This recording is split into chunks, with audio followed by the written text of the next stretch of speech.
Hey everybody, welcome to FND Pod. This is episode 82, brought to you by our guest, our very special guest, Danny. How do you? What's your media handle? So my media handle is Daniel Backer, but to my friends, and I consider you two of those, you can call me Danny. Okay, we have Danny Backer. Danny, so good to see you, dude. Thank you for joining us on FND Pod. Yeah, I'm honored to be here. I am a fan. I'm an organic fan, and I frequently comment on your TikTok clips of the podcast. So cut it out. It's a little surreal to actually be on this side of the mic. You know what I mean? Be sure to leave a comment later talking about how good you look right now. Thank you. Go ahead, Vin. So we're talking about one battle after another. That's our little anchor for the episode. And as you know, or if you didn't know, you should know.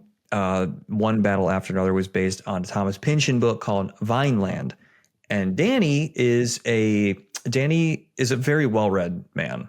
You've read multiple Pynchon books.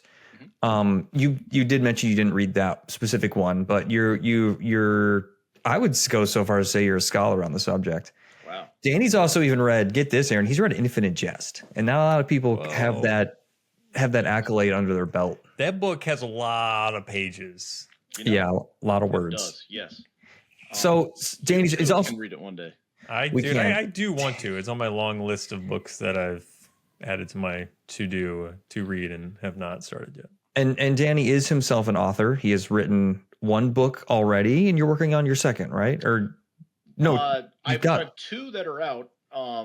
One that I kind of distanced myself from, but I'll, if you're a super fan of number 2, I send you number 1. And then number 3 is on the way, called The Kingdom of Liminal Space. Okay. I knew you were working on Liminal Space. I didn't know if that's exciting. What stage are you at on that one?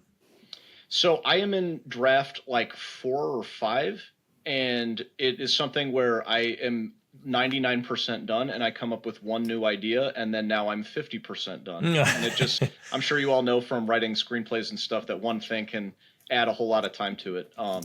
Essentially, though, the story is conceptualized. It just needs to occur on the paper now. That's about where I am. So we're looking at like spring or summer release.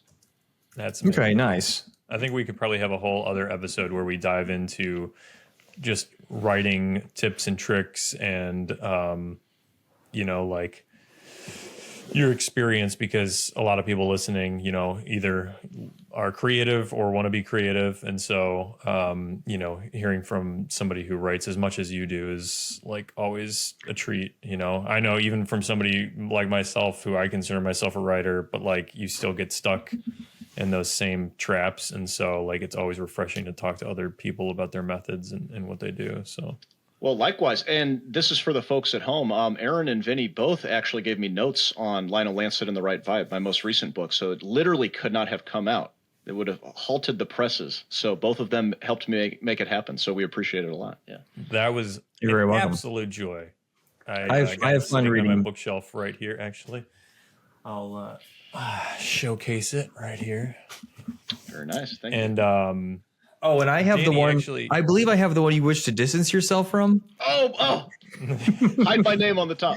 No, I'm still very proud of it. I think every artist, their first release, there's always like, let's just see if we can actually do this thing. Totally. But I've gotten good compliments on it too, so I probably should just own it. Most people don't even get that far, so you should be proud of yourself. I appreciate even it. Even if you think your first book's a steaming pile of trash. Well, okay, I didn't say that. So. Yeah, that was your words, man. Danny, first off, I want to shout out your work and like where people can find it, because I highly suggest Lionel Lancet and the Right Vibe. This is just such a fun read. And where can they find it if they want to check it out? So all of my handles on like YouTube, TikTok, and Instagram are Daniel Backer author. But then if you want to go straight to the book, you can just Google that name, and you can either buy it from lulu.com or Amazon. Awesome. Mm-hmm. Awesome. We'll have some links on the episode so people can go right to it. Appreciate it. Thanks. Danny, what did you think of One Battle After Another? I loved it, and I knew I was going to love it. But with every new PTA movie, I find that he reinvents himself. And so knowing it was a Pynchon adaptation actually kind of gave me false expectations. And it was a lot different than I expected, but in a really favorable way. Because what'd you think of Inherent Vice? Hated it when I first saw it, very disappointed, and then it has since become one of my favorite movies.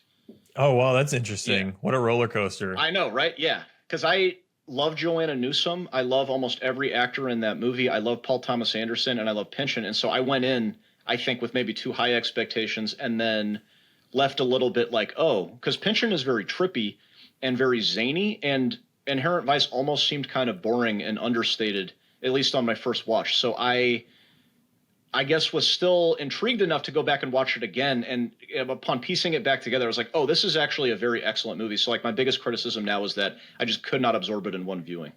Yeah, that's fair. That's fair. Well, that's kind of how I feel about this one. And Vinny and I like to be timely with these. And so like when we see something, then we kind of immediately jump to the podcast. But after seeing One Battle, I just saw it on Monday night. And I kept thinking like, man, I wish I had time to see this like 2 more times before even talking about it. It just feels like wrong. It's like there's so much to digest. And how can I even formulate an opinion on it? I haven't read a so single piece of IMDb trivia on this film, so I'm coming in very what the heck raw. The deepest form of research. Whoa. I know it's pretty bad. Normally, okay, I'm better. before we get any farther, I did want to say, so we spoke before we started recording that you read a lot of Pynchon, but you have not read Vineland yet. That's right. Yes. And from my reading or from my brief research, I've understood that Paul Thomas Anderson was very hesitant to try to adapt Vineland because I'm told that it's just a very complicated, novel to adapt into a screenplay. And throughout the years, he has adapted it into a series of short stories, which then became One Battle, with the center plot of a father-daughter relationship kind of being like the through point of all of those. That's from what I understand. But as somebody who hasn't also read Vineland, I can't, speak to, how similar it is. To Aaron the can't film. read. Also, we should. I also cannot. Read a single word. He's. We said we would never say that, but I just had to. We struggle. Very sorry to hear. Yeah. It is interesting because I did a Pynchon meetup last night for Pynchon's new book, Shadow Ticket, and somebody whose favorite book is Vineland, not even just favorite Pynchon, mentioned that maybe 15% similarity between the book and the adaptation. Okay. So the premise is very similar, a lot of the big themes, but then if I understand correctly, it is fairly different outside of little Easter eggs for Pynchon fans.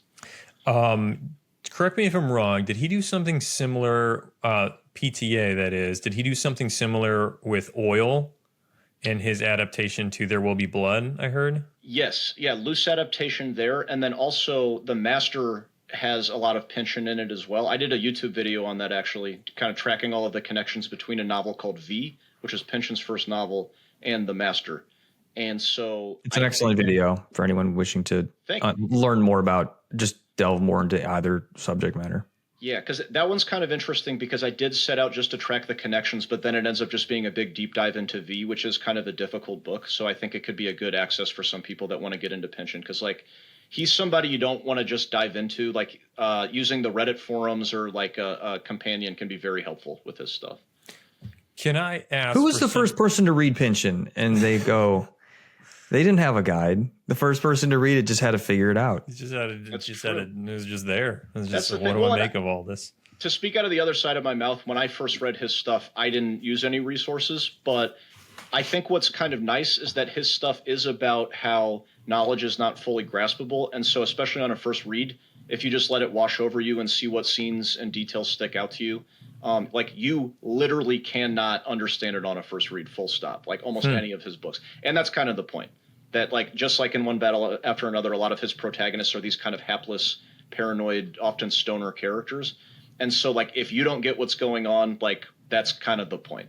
Interesting. So would you attribute it kind of like poetry almost, where it's very much a feeling, but in novel form, where there is a through line, there is a story there, but it's not something that, is as easy to grasp and, That's interesting. Okay. 100%. Yeah, because it's poetry and like it's his narrative voice that I also think makes it very difficult to adapt. And so I think that's why Joanna Newsom ended up being the narrator in Inherent Vice, is that PTA wanted to get some of that prose in there, and then the narrator ended up just being the most elegant way to do that for the film medium.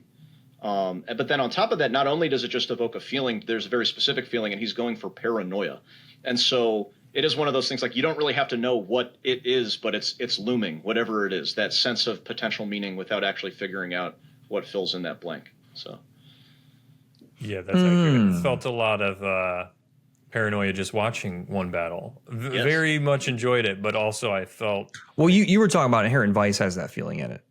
Or are you talking about one battle? All of his work, everything. Like you were saying. Yeah, because he does different time periods and different themes come up, but it's like there is a pretty clear through line. And so once you kind of crack what he's trying to do in any one book, the rest of the books open up a lot because it's always like one person in way over their head. It's like the Big Lebowski, almost every single one. So. When did he die? Pynchon's still Yeah. alive. He's still alive, yeah. What? Why did I think this dude was dead? Last I saw, I think he's like 88.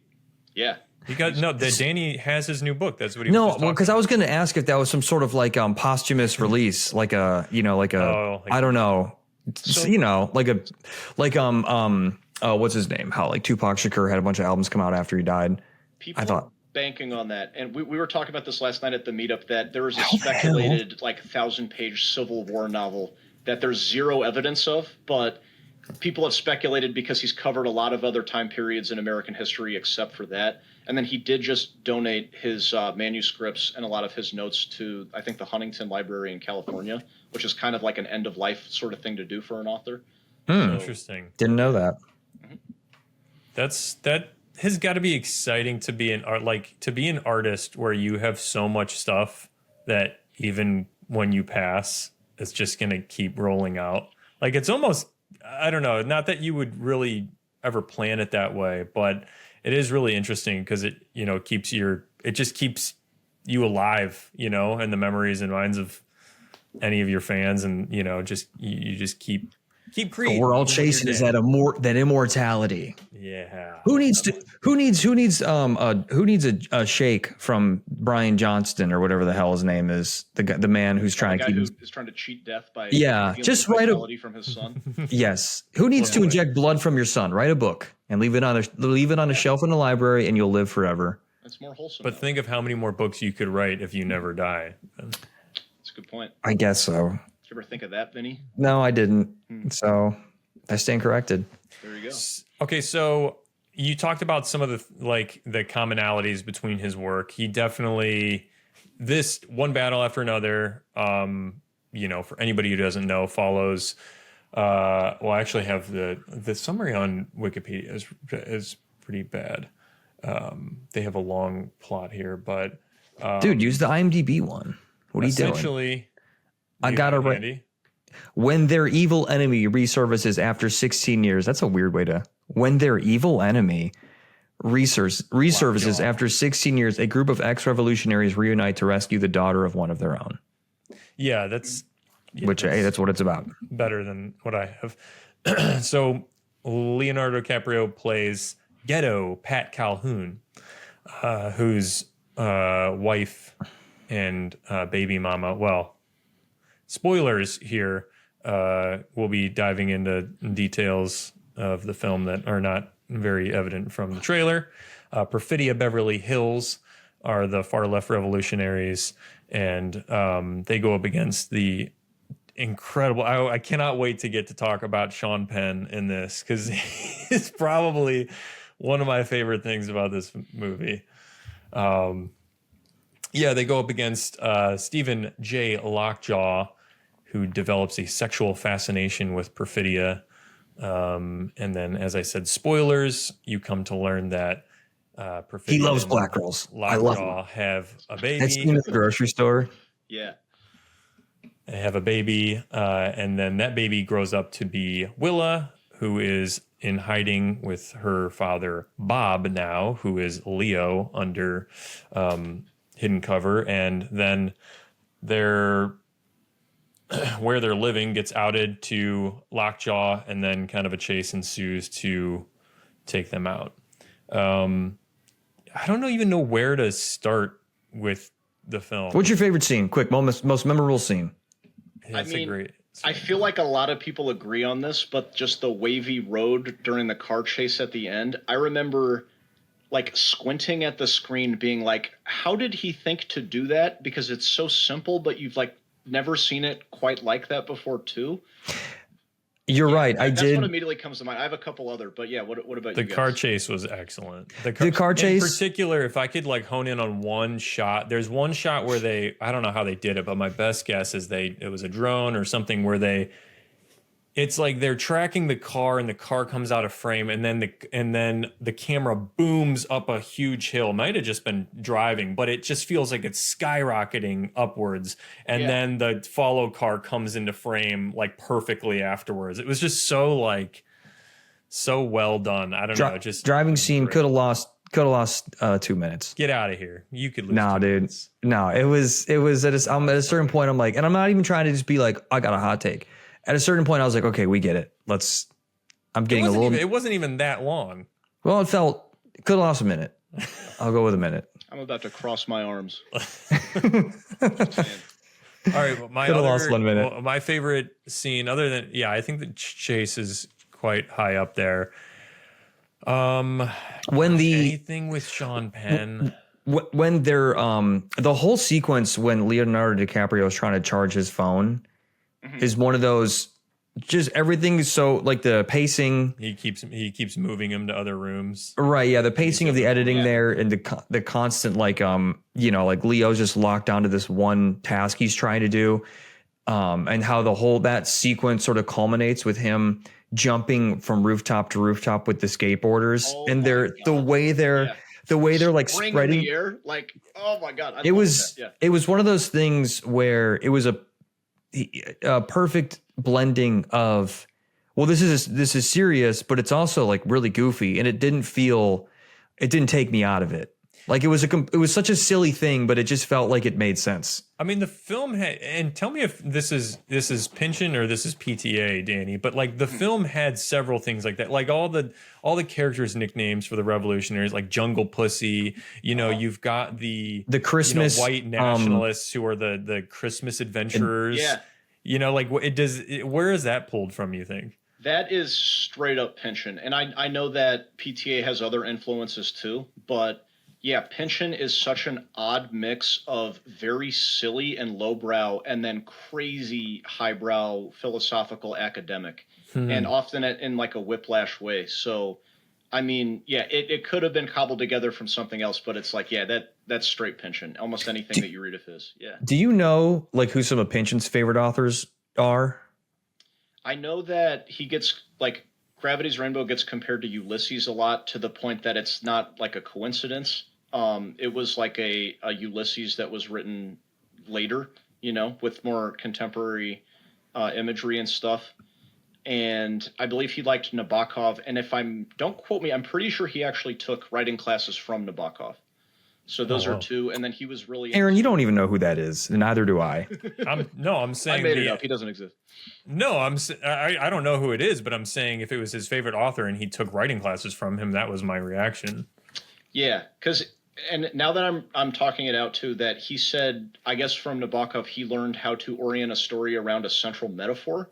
And so that was like the specific thing that he took. And that's very common in Pynchon, that there's like, if anything, some people criticize him for being like too idea driven and not very human. I would push back on that. But like, I think that does kind of capture that, like, everything has an interpretation if you want to look into it.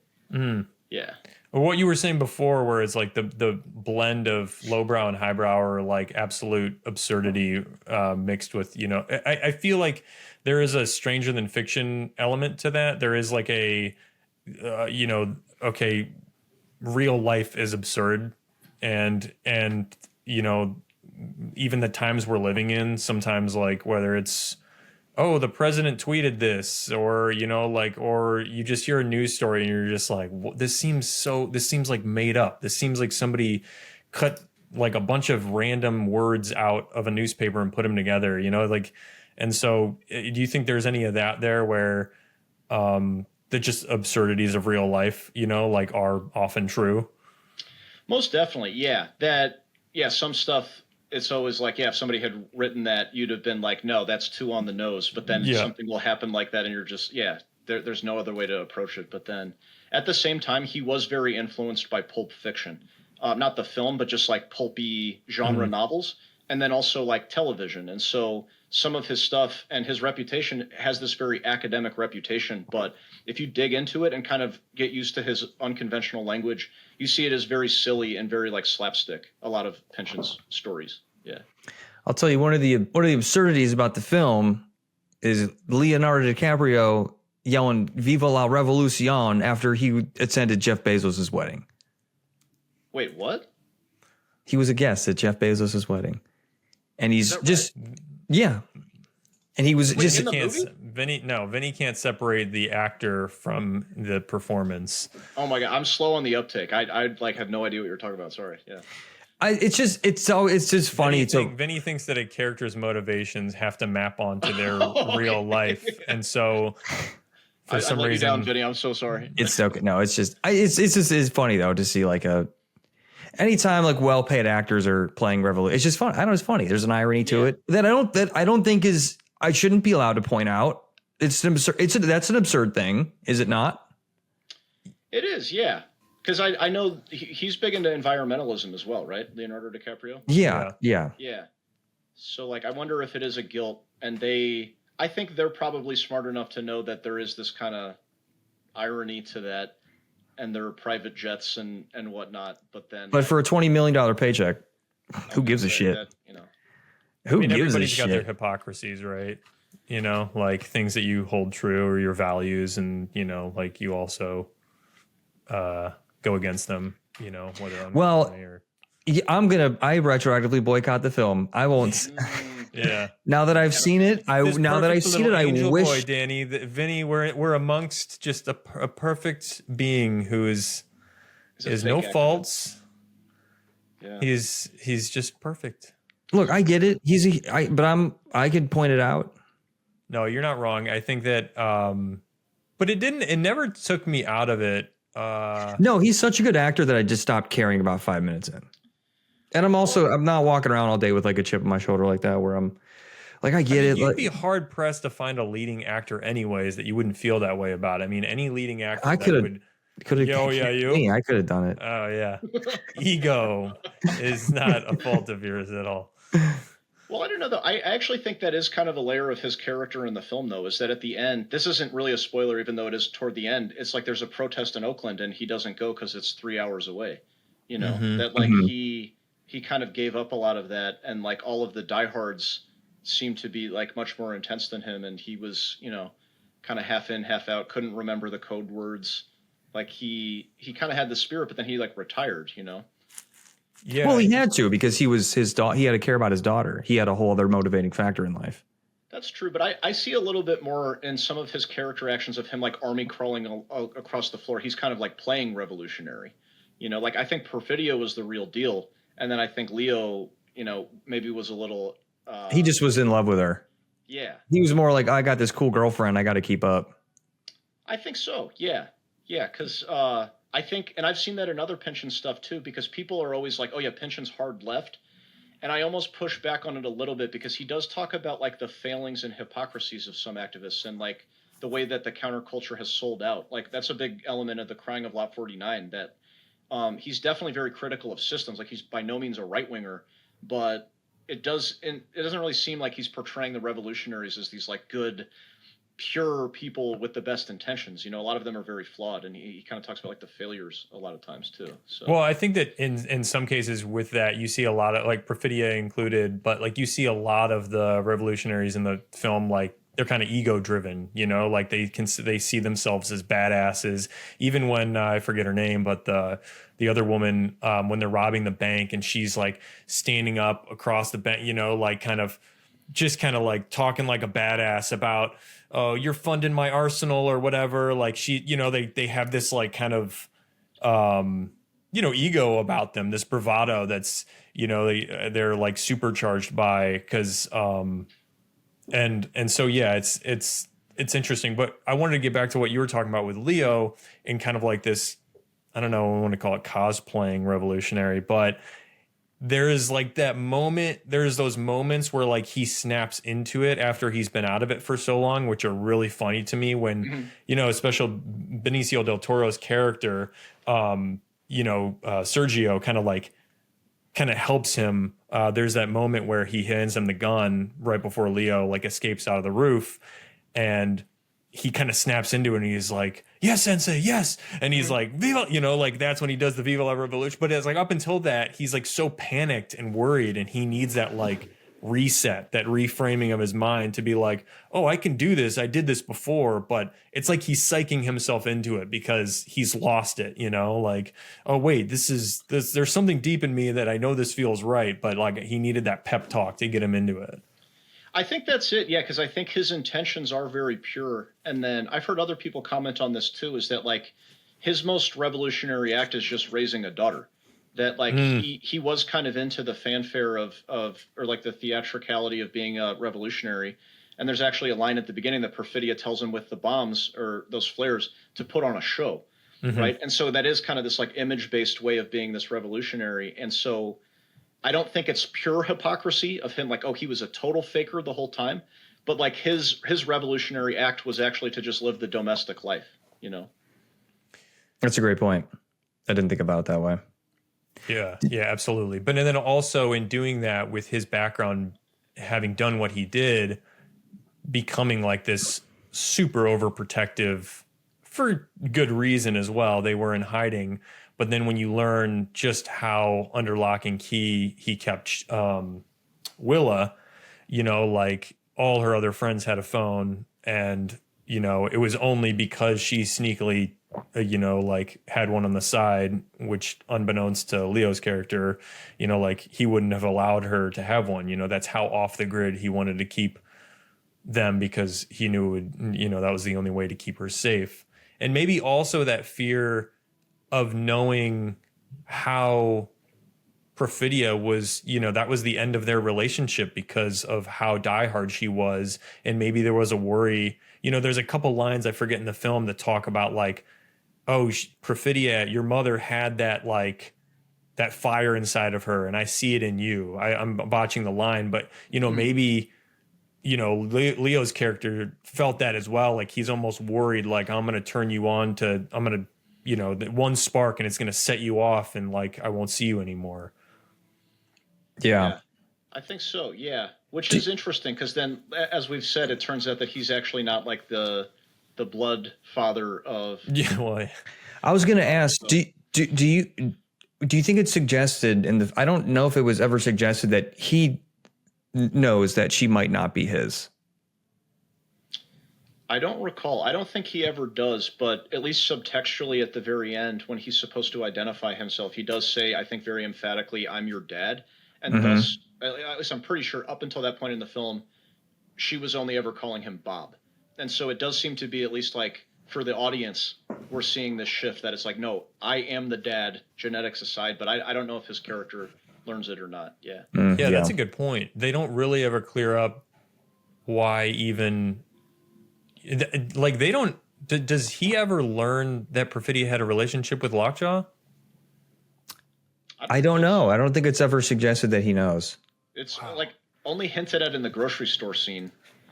That like I don't think he puts it together that would be his daughter's actual. Oh right, father, because he sees him in line, and what does he say to him? Oh, what was the line? He says like, oh, her name is Charlene.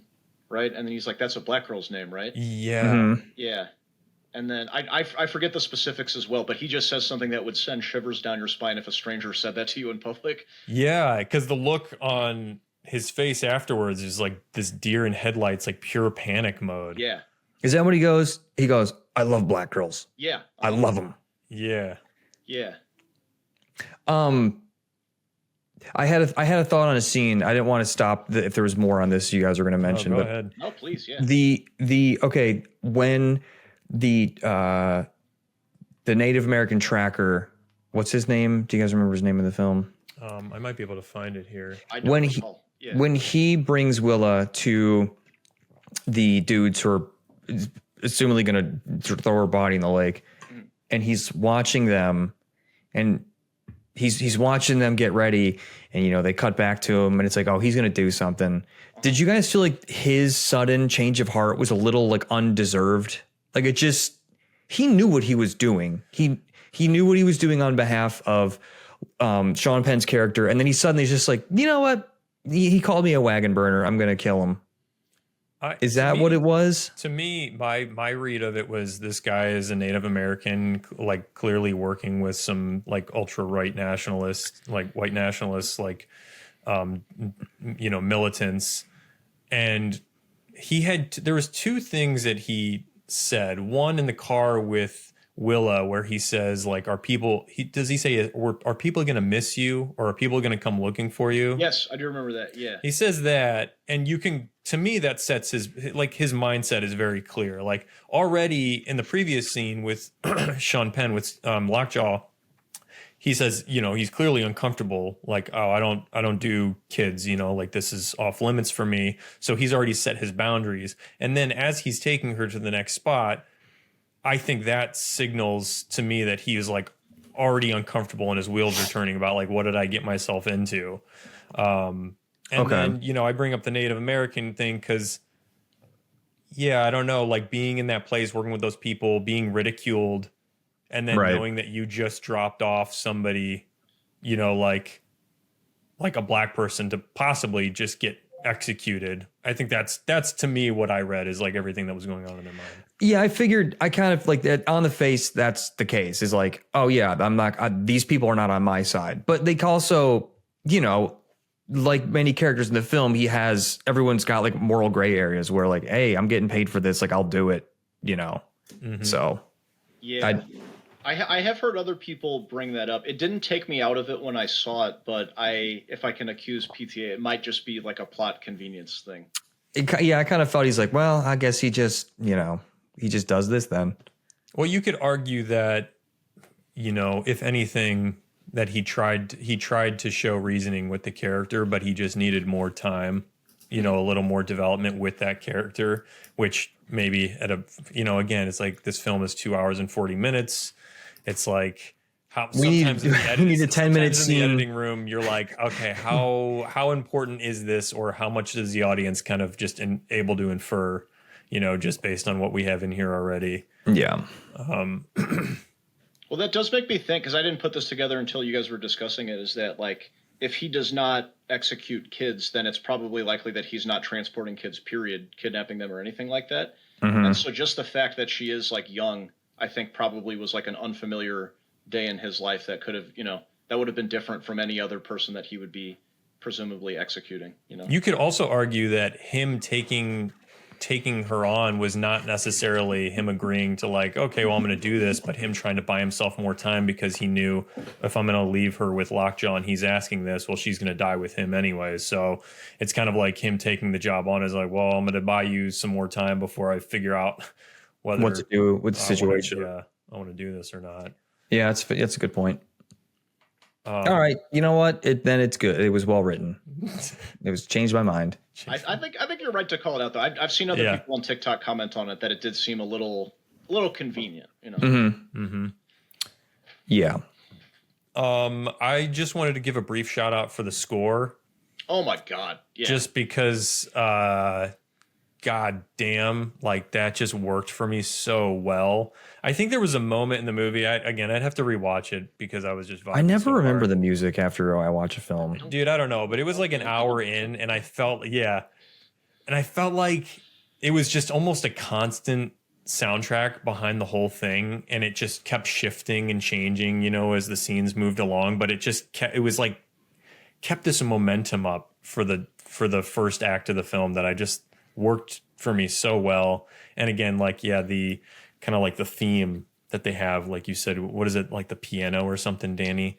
Yeah, I wouldn't know how to describe it. It feels very jazzy, and like I don't think there might not be any other instruments going on. It's just the one like dunk dunk dunk. Yeah, and like it's like a plucky kind of, like. And I rewatched the trailer before we recorded, and they have it in the trailer. But I remember thinking like, so rarely I think nowadays do films land on like an iconic sound or music, but that I think they nailed it. I think that I'll hear that. I could hear that in the next 20 years and I can automatically know like, oh man, that's this film. Oh, do you guys know who the composer is? No. Johnny Greenwood, right? Yeah, I didn't know that not only has been Paul Thomas Anderson's guy, but he was in Radiohead. Oh, yeah. cool. Uh-huh. Yeah, I had no idea. That's cool. Yeah. Yeah, he did There Will Be Blood at least. But yeah, I think he's done maybe another film. He's done The Phantom Thread. He did The Master. He did Inherent Vice. He did Licorice so he's Pizza. a frequent collaborator. Yeah. Yeah, he's done like almost all of his movies. Yeah, that Because then works. PTA did the music video for them, the like music video film Anima, I think it's called. Yeah, right. Yes. So Yeah. that makes sense. Nice. I like this PTA Radiohead Haim trio of collaboration. Yeah. Yeah, I liked how he had her in this one as one of the revolutionaries. As soon as I saw her Doing- pop up, That scene when she gets popped in the side of the head, I did know. not see that shit coming. me neither. Yeah. Yeah, that was I thought crazy. she was going to have a way bigger role than that. I was like, oh, wow. Like, Yeah. sequence. She's out of there. Yeah, no, they don't. That also actually begs the question of like the film never is heavy-handed with, in my opinion, with like the state of affairs and how they relate to today. But I think you'd be naive. Anybody would be naive in saying like, oh, there's no parallels. It's like there's a ton of parallels, but like he doesn't get into it, and that you're never like. It's never political in the film. It's just these things are happening and you just have to assume this is the world in which it exists. Like normally you would see, a convict or a felon or whatever getting executed out the back door of a building is not the way things typically happen, but it just kind of seemed commonplace as they were taking them all out. And then you just have to accept in the movie is like, oh man, yeah, like we're a little farther gone in this America in the film than we are currently. Did you guys think that? I mean, you're assuming that doesn't already happen. And I know it happens.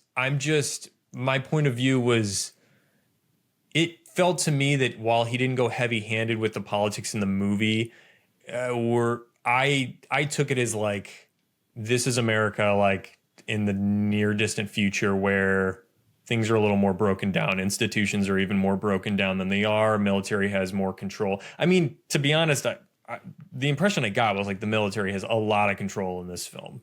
I mean, they're flying Blackhawks or whatever over to scoop up, think of the operation of even them getting Bob and Willa out in Bakaton or whatever they were. That was a huge military operation.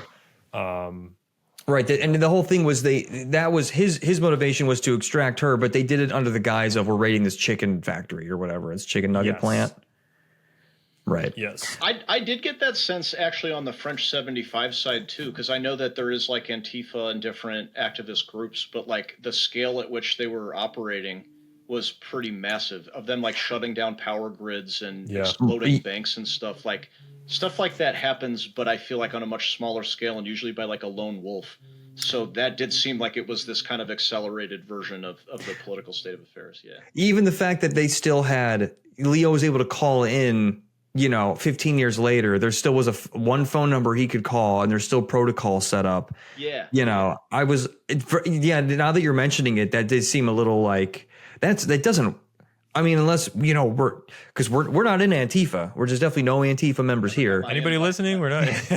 Never got Unless there is some group that operates that way on U.S. soil. I mean, I'm also, they were based on like the Weather Underground. I don't know how sophisticated those people were, if it was like that or if any of those members are still like, alive. But no, I agree with Danny in that, like right now it feels like a lot more lone wolf action, but in this, fictional, possibly near distant future that he's setting up is like all too possible that, it's more expanded, more, official. I am curious if when he started writing it, he knew, just with opening up in a migrant camp, if it just seemed like, oh man, that's very on the nose. And I'm assuming when he wrote this, it wasn't the ICE raids weren't as crazy as they are now. So I was curious about that, how much he had, how much foresight he had, or if it was kind of like, I don't want to call it luck, but like kind of, oh yeah, he just picked the thing. I do know that a lot of the stuff with Benicio del Toro moving migrants around was actually Benicio del Toro's idea. So that does suggest that it was not in the original script. I don't know about the opening sequence with them in the camps, but apparently he was going to be a much smaller role, and then he just showed up and was like, oh no, they need to be like basically moving migrants around when he's helping out Leo, and that adds such an amazing element to the film that like that was not in the script. So that's actually a great call, because that's a whole other element to it that I kind of spaced on, was that, you know, aside from the revolutionaries planting the bombs and stuff, you had this whole underground operation that were moving migrants like around like crazy. Like they had like a legit operation. They had skateboarders on the streets that were feeding them intel, you know, like it was the connected pieces were all over. I mean, even seemingly, you know, Willa and Bob, she takes karate classes from this guy, but like they didn't set it up like Bob and Sergio, you know, had any connection, you know, via the revolution, you know. Well, you know what I noticed on my second viewing that I didn't see the first time is that after Bob gets arrested and he's talking to that woman about low blood sugar, she says, you know, bad hombres need to like eat for their low blood sugar, and she's like an activist. Yeah, she's like feeding him. Yeah, that completely flew over my head. So I think it is to suggest that it's like, oh, they're everywhere. They'll use their code words and like, you know, they're working in institutions and they're all over the place. Well, that makes sense. Uses his name, yeah, because when he says he doesn't know his name, but then she says Bob, right, and then he looks up. I didn't even catch that. Yeah, I just assumed like she was just the person working at the. She says Bob, and then he looks up like, wait, why'd you just use my name? You know, because the previous scene he's saying he's like Peter Pan or whatever. Mm-hmm. Yeah, and so that gets his attention, and then clearly he locks onto that, and then the nurse lets him out. So it's far spread. But also that town specifically was where people were being funneled to, so it was sort of everyone was on high alert in that town specifically because that's where. What's his name? The first guy that the dude tracks down. He was like the first stop of like the railroad that would bring people to that town. Yes. Okay. Yeah. So everyone there was sort of specialized in it. Yeah. What did you guys think about the? We haven't really talked about Sean Penn or that the Christmas Adventurers Club. Like that whole thing was pretty great. Yeah. Let's see. I mean. Let's start with Sean Penn and just, he buffed up. I mean, I don't know. What was the last role he had? Regular physique, but like it looked like he had to have gained 20 pounds of muscle for this. Like he was. Yeah, he looked pretty crazy. He was He had a pretty serious vein in his bicep that was just ready to burst. Yeah. Any moment. What was his last film? Animals in War? I don't even know what that. Oh wait, is that out yet? Well, he was in Licorice Pizza as well. Oh, was he really? Yeah, I haven't seen it. He takes Alana on a date, and I mean that's like a whole separate conversation. But like, I also think that his cameo is very specific because he's like doing a line reading for an audition when he first shows up. But the way that they shoot it, you don't know if it's like part of Licorice Pizza or part of the scene that they're in. So like. You are led to believe like, oh, this is Sean Penn, not his character. And then they're like, oh, okay, he's like acting in a scene, if that makes sense. Oh, interesting. Yeah. That's still one that I have to see. It's a very controversial one. The age gap has been a tough topic. But I think it's an excellent movie. But it, you know, again, that's a podcast for another day. I've only seen it once and it was forever ago. So, yeah. Okay. And then, I mean, I'd like to call out all of Sean Penn's mannerisms. He had kind of this constant pouty frown thing going on with his mouth that just worked so well. And I think that is because he's a man who is in a position that he has to keep a lot of things suppressed. Yeah. Just for example, I was going to say that same exact thing. It's like he's a military dude. He lives in a very strict regimented life, but he has this whole secret life he has to keep secret. So it just comes out in all these weird little tics. Did you think that when Willa suggests from his tight shirt at the end that he's gay, and did you think, I mean, to me, the whole thing, his whole closeted, you know, personality was that, yeah, he's into black women and that he's like a sexual deviant or something. But it didn't occur to me until she said that may he's also homosexual. Like, did you guys think that at all? Or did you just think that goes in tandem with, you know, all these other feelings that he's repressing? I took it more as a laugh line. Yeah. But I mean, again, I think it fits with the rest of his character that he is very repressed and has a lot of like sexual impulses that that seep out, and I also seem like very deeply connected to his like political views and his job in a lot of ways, which I could get further into as well, kind of connected to Perfidia, because I have some takes on that as well. Oh, dude, I'd love to. Well, hear go more. ahead. What do you like? Yeah. What do you mean? Well, I think that like there's been a lot of commentary, especially in the beginning, about how like sexually charged it is, and that I did not expect at all when I was seeing it. You know, I definitely Right. expected the activism and everything, and so I was a little caught off guard with that. But then, Yeah, they were tongue kissing pretty hard in the back of the car in Yeah. one of the opening scenes. I was like, oh, okay. yeah, and then like you at the first couple instances of that, I was just like, oh yeah, maybe it's just a thing. But then it's like, oh no, that's like kind of the deeper meaning of that whole first sequence. And so it might sound like I'm reading a little far into it, but something that Pynchon does do a lot is talk about how like political perspectives and like actions actually do kind of have like a Freudian sexual root. That it's the term is sublimation. That when you have sexual impulses that you cannot like properly manifest into the world, then they end up getting channeled into these different ways. And so in Gravity's Rainbow in particular, there's a lot of exploration of like how politics and sexual impulses and power and domination from a political perspective are also very kind of in parallel with domination and submission in a sexual perspective. I didn't even connect it. That's super interesting. I mean, that explains why Perfidia, you know, they're literally planting the bomb at the power grid, and she's like, we It need to have explains- sex. Like she like Yeah. I'll say it explains the spike in grinder usage when at the RNC at any RNC sort of meetup. Oh, I heard that. Yeah, for the Yeah, I don't want to say his name. You know who I'm talking about. for CK's memorial. Yes, that's right. Well, real quick, I just remembered something. This scene when they do have sex, he's on his back and she goes down while he's on his back, and so she's presumably doing something to his ass. So I think maybe, Aaron, you're right in that like maybe he's not gay, but he's like, you know, he's a man who knows how to derive pleasure from his asshole. Yeah. I got my immediate thought, not even trying to piece it together. I was like, she just shoved the gun up there. Yeah, That's yeah. what I No, thought. you're I right. thought she was Yeah. shoving I something think that's up what there. we're led to believe, because it Right. takes place like below the frame. But Yeah, and he's the other way. You know, he's the way where he's going to be there will be insertion. It suggests insertion. I think there's all kind. I mean, you don't have to put a label on it, but I think Sean Penn's character, and maybe I wonder if he actually knew. You know, like some of that we discussed on a previous podcast where I think it was Weapons, where Zach Kreger. Have you seen Weapons, Danny? No, I have not. No. Oh, okay. Well, anyways, Zach Kreger, the director, gave one of the characters kind of like two backstories and was like, I don't know, I don't want to know which you're choosing, but just choose one of them and, you know, go with it to kind of inform their motivations. And that's the kind of stuff I wonder about. Like, did PTA approach Sean Penn and say, like, you know, this is everything you've got going on? Or did he just kind of blanket it with being like, yo, you got some sexual things going on in your closet you need to work out, and, you know, take that as you will. Sometimes I just wonder how much info is given.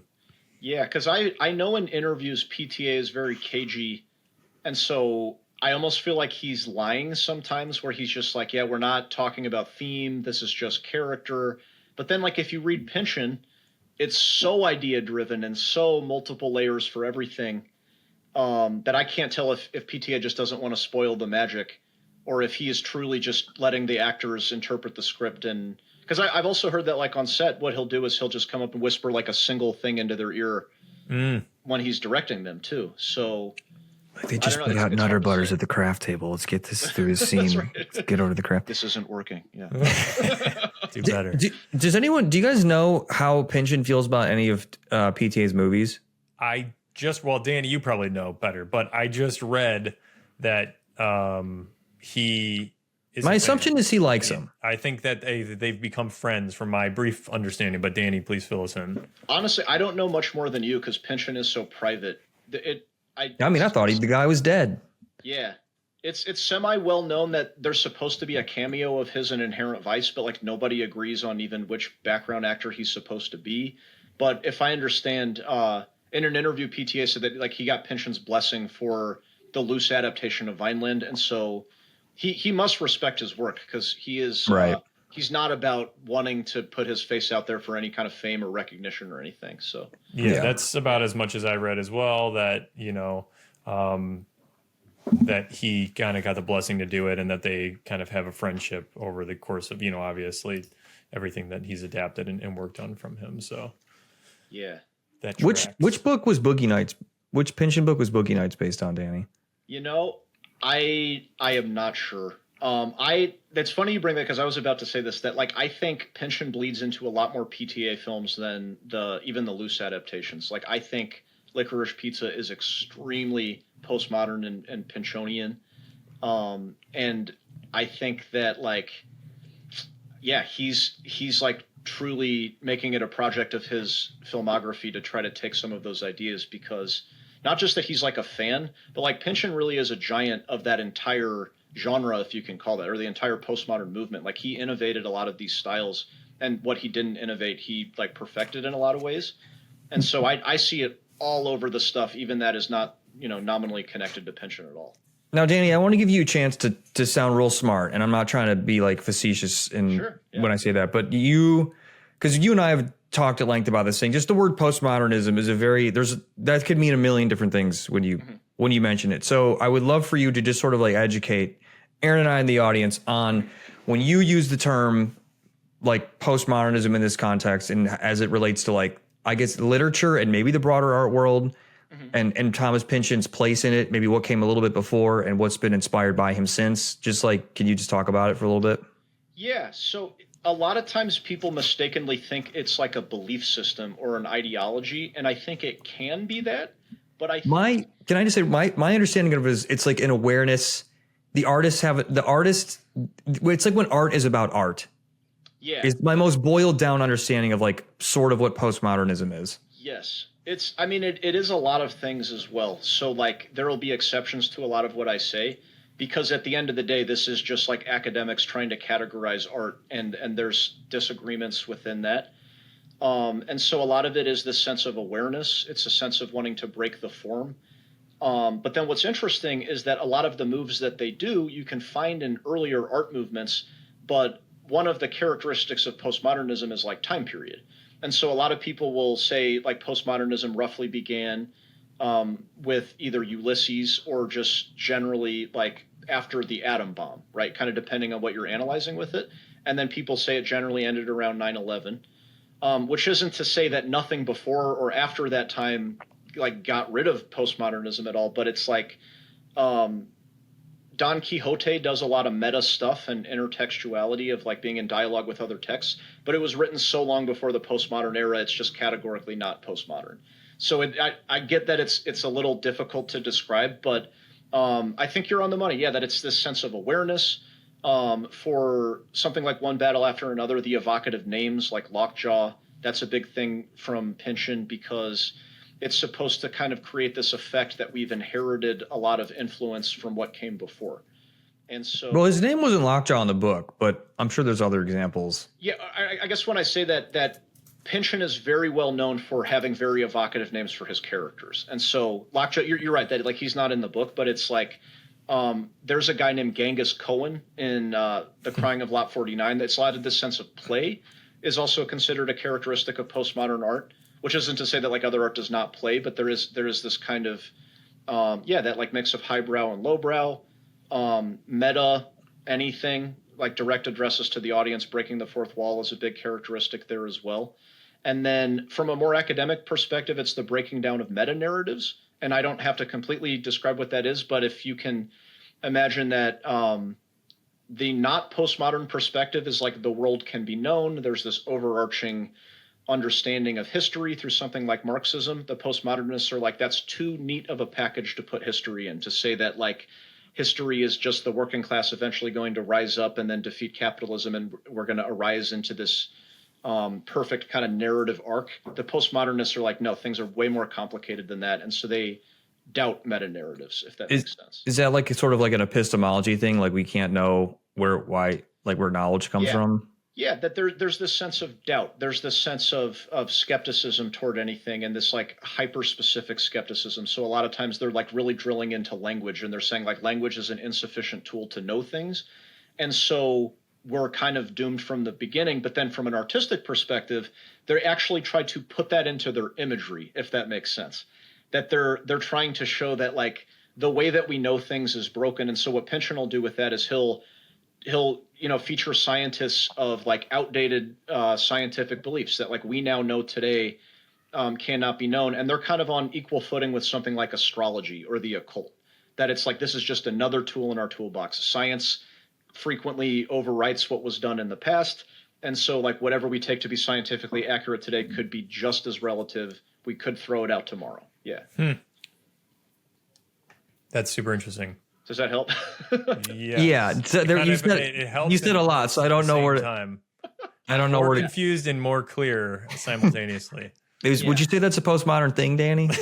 Yeah, well, that's the thing. Because what's funny is that before people even get a grasp on postmodernism, they try to do postmodernism to the understanding of postmodernism, and it's like we can get there, but like I think that's why I like to really root it in art, because philosophy is dense, and especially postmodern philosophy, no one really agrees on a lot of it. Because they're like, yeah, but if you break language and you write a book about how language is broken, doesn't it? And it's like, well, yeah, I mean, sure. But like, it's really more of like, yeah, like these characters are in a world that cannot be known. Let's start there. And that like they're trying to know it. So like he's got the postmodern detective that's in over their head. We think of The Big Lebowski. We think of Inherent Vice, that they're like, they want to be the clever Sherlock Holmes that's going to wrap it up all at the end. That's not going to happen in this one. But then through these other means, they end up gaining knowledge. And so like in The Crying of Lot 49, it's a housewife who's the detective. And it's not that she's so cunning and clever and sniffs out all the clues, but it's like her ability to perceive pain in the world and see the world through her lens of tears is actually what helps her pick up on these clues that the other people around her like couldn't possibly pick up on. It's this very like alternative form of knowing the world. Okay. So like sort of a departure from logic and reason, and allowing emotion to be something as as on a pedestal as like the same logic that built the modern world we love so much. 100%. Yeah. So Danny, postmodernism, you said arguably ended 9/11 ish. What are we in now? People will say postmodernism while hating the term, which makes sense. New sincerity is kind of considered a more friendly version. Metamodernism is another word that people throw around. New sincerity? New sincerity That's usually gets interesting. mentioned around like David Foster Wallace, because he's using a lot of like Pynchon's imagery and aesthetic, but with a more assertive sense of like, well, maybe we can't know anything, but there are these kind of cliches and truths that we can pass down and still cobble together something useful. Whereas I'm sorry, go ahead. Yeah. I'd say new sincerity suggests that there's like an ironic or like sarcastic thread through postmodernism. It can be cynical. Yeah. That it can be there. That can be, and I push back on that in some sense, because like a lot of what I think of deconstructing these forms of knowledge can leave is like the human spirit, the intangibles. But then at its worst, in my opinion, postmodernism can be very like, F you, nothing can be known, so why try? Which is why I say like I don't think it should be a belief system. It's a critical lens. It's a way to organize data in a text, an artwork, a painting, architecture, things like that. But it's black pilled. It is kind of black pilled, yeah, because it's so critical of the way that we know things. It doesn't necessarily assert a lot, and it doesn't offer an answer either, I imagine. Yeah, a lot of times it doesn't. I think Deleuze is a philosopher who is often considered to be a more optimistic postmodernist, because, and I think this actually helps us understand it more, is that he thinks that something like psychology just makes you a neurotic, worried about your parents back on the couch talking about your mommy and daddy issues. And he's like, no, throw that away. Be a schizophrenic singing in the street. And so like if you get rid of those structures, you can kind of be left with this artistic effusion, that you're just out there, and like you don't need the overarching narrative, right? Right. Okay. Yeah. Whereas new sincerity is kind of like, well, actually we kind of do, but we don't have to think it's perfect either. That like we know it's a tool. It's not the absolute truth. It's just something that we use to get. We know what's a tool. Anything that we use. Let me give an example, because when we talk in abstract, it's tough. It's like in Infinite Jest, which some people consider like a work of new sincerity, he considers the precepts in Alcoholics Anonymous to be a structure with which you can live your life. Because it's very... The 12 steps. The 12 steps, yeah. Because it's like a lot of people who get into addiction have no larger meaning, no larger story for their life. And so it kind of gives you this sense of a higher power. But what makes it kind of meta modern is that they're like, you don't have to believe in the higher power. You just need one. right? And so like, because atheists will end up struggling with Alcoholics Anonymous for that reason, because they're like, no, but I don't believe in God. Whereas like the kind of more meta modern thing is like, yeah, but you kind of need him anyway. Like you don't have to believe, but like you just need something to fill that gap. Yeah. Right? Okay. And so if you're super creative, you can fill that in with something else. But that's what I would say. Monster. Exactly. Yeah. Like you need structure in your life, and you don't have to think your structure is like real necessarily. Yeah. Okay. Yeah, that tracks. Yeah. What's your God, Danny? My God, that's interesting. What's your high power? You don't got if you don't. Is that a whole other episode? No, I could get into it because I have been thinking about this a lot. That if I have not already made myself sound pretentious enough, I think what I am really into right now, because I've gotten very into the occult in the past couple of years, is that like symbolism feels divine to me because it is literally just one thing being more than what it is, right? And so like if you kind of apply that basic principle to everything, whatever appears in front of your face, there's always more to it. There's always like a kind of a spiritual dimension to it. And so that's kind of what I'm into right now, which I get is a little heady and detached as well. But like that's the best thing that I can come up with at this point. That's kind of I like that approach because it's it allows you, in my mind, like from you describing it, allows you to have a deeper meaning behind everything, even the things that seem like small and non-impactful whatsoever. You could, if you search hard enough or you think hard enough, like there could be some connection there that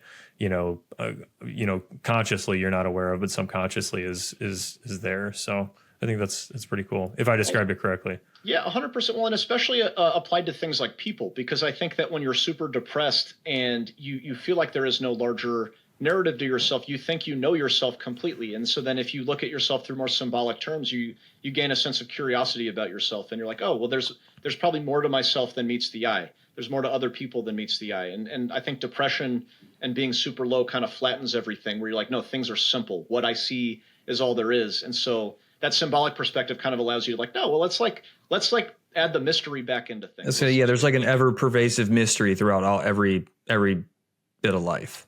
I think so. Yeah. Yeah. And it's at least a functional principle that makes me a little less depressed, like it's not as much about like, could I prove it, as much as it's like, oh yeah, it's fun. It's just kind of fun to think that, it's fun to think in this way. Yeah. Yeah. Yeah. I don't know if fun's the term, but it just, it's like more interesting. No, I think it's fun and useful is that it's like the more I frame things like that, the more I feel a little bit more on the ball and a little bit more curious. And when I'm super low, it's like, oh no, I know everything and it's bad. Yep. It's certainty, right? Yeah. That frame of mind is really important. Bill Hader, kind of adjacent, not super related, but Bill Hader has talks about anxiety and describes how he deals with like anxiety attacks as like, anxiety is like something that's just he's experiencing right now. Like he isn't his anxiety. It's just something that's, hey, I'm Bill with anxiety right now. It's like as if it's a thing sitting on his shoulder. And I think that like reframing is like super important. I think that, I think it's nice because sometimes, like you said, like your mindset controls so much of your viewpoints and so much of your mood that a little tweak to that can like really go a long way. And a postmodernist, correct me if I'm wrong, Danny, would say, well, how can you even know you're anxious? Yeah, that's the one. I think that'd be a more optimistic spin on postmodernism too, because I thought that same thing when Aaron was describing this, is that like you can think of yourself as this essential entity that is anxiety, and then you can dismantle that through postmodern means and be like, no, this is this moment. This is contingent on other things. I'm going to be something else in a few minutes. And so like, not even just as a tool, but like actually in reality, you're like, no, I cannot be essentially anxious, even if I'm experiencing it right now. Yeah. Love that. There's like another, it reminds me of like another, I don't know if it's like a Buddhist saying, but it's like, I am a mountain. My thoughts are clouds. Mm-hmm. Yes. Yeah. Mm-hmm. They come and go. Yeah. So it's like, and that's that whole idea of attachment that like when you're in any kind of headspace, even a good headspace, you can kind of be like, oh, thank God I'll be this way forever now. Or I don't want to be this way forever now. But it's like, oh yeah, nothing is permanent. Yeah, absolutely.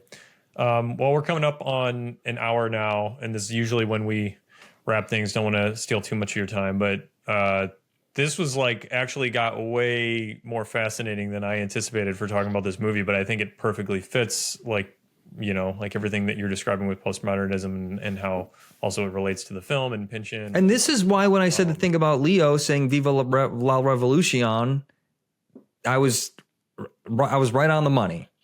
That was you were, dude. Sorry, I'm trying to make that. You are vindicated.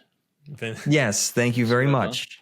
Yes, that was very good, Danny. Thank That's you. that writer talent. You know, I wrote it down earlier today, and I was like, I'm going to find a spot to drop it. And This is what Vinny would mess it up and then redeem. So this is what writing 3 books and having read for 10,000 hours gets you. thank you. I appreciate that. Yeah. The pun is the highest form of my intellect, so I'm glad it showed up. No, you're dude, light years ahead, and I can't wait to dive into your next work when it's ready. And as always, I'm sure I speak for Vinny as well, but happy to give anything a read through. I was honored to do so on Lionel. But I do want to remind everybody now at the tail end of this where they can find your stuff. So if you want to hit them with your tag again, and we'll again put links in the description. 100%. Yeah. So yeah, once again, you'll definitely be hearing from me with the manuscript. And yeah, thank you for having me on. But it's Daniel Backer, author, on pretty much anything. I'm most active on YouTube, TikTok, and Instagram. And then Lionel Lancet and the Right Vibe. If you want to go straight to the book, you can either Google that or find it on Lulu or Amazon. Lionel Lancet and the Right Vibe. Cool. Thank you, Danny, for joining us. It was a pleasure talking with you today. Yeah, this was a blast. I love doing this. Awesome, man. Well, we'll find another film, and we'll definitely have you on again. Absolute pleasure talking to you and catching up, man. And yeah, go check out Danny's work. He's phenomenal. And that was it, guys. That's 82 of FND Pod, and we'll see you next week where we have a spooky movie planned, and we'll discuss that. So, everybody, have a great night, and thanks for joining. Bye-bye. Bye.